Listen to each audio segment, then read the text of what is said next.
أعزائي الكرام، أعزائي الكرام. ففي نهاية شهر مايو 2018 تمكنت قوات البحرية في الجيش الجزائري من حجز ما لا يقل عن 700 كيلوغرام من الكوكايين. قويتي. تحملت الجزائر المغرب مسؤولية تواصل تدفق المخدرات عبر الحدود إلى ترابها. أحبطت الجزائر محاولات إدخال كميات ضخمة من المخدرات عبر الحدود مع المغرب. إحباط محاولات إدخال كميات ضخمة من المخدرات من مختلف الأنواع على الحدود مع المغرب. إحباط محاولات إدخال كميات ضخمة من المخدرات عبر الحدود انطلاقا من المغرب.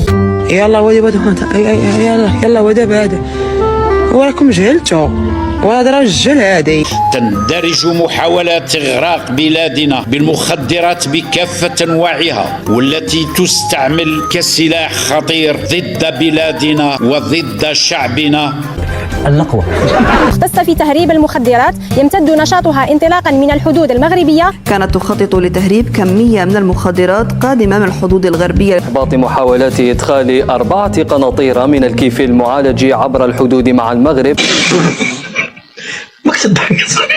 نقولوها صراحة، المخزن حاب يقضي على الجزائر لأنه ماشي في مصلحته باش تكون دولة قوية. ماذا بهم يعني يجوا فئة الشباب أساسا، راهم يعني هي عبارة على حرب، نقولها صراحة هنا وهناك. والآن ما اكتفوش يعني كان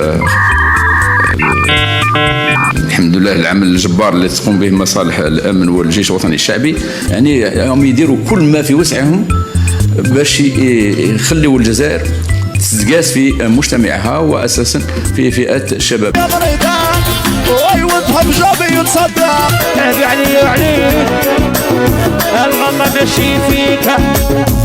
راكم شفتوا الجزائر كما سبق لي قلتها منذ يومين مستهدفة أساسا من قبل قوى أجنبية وعلى وجه الخصوص مع الأسف جيراننا.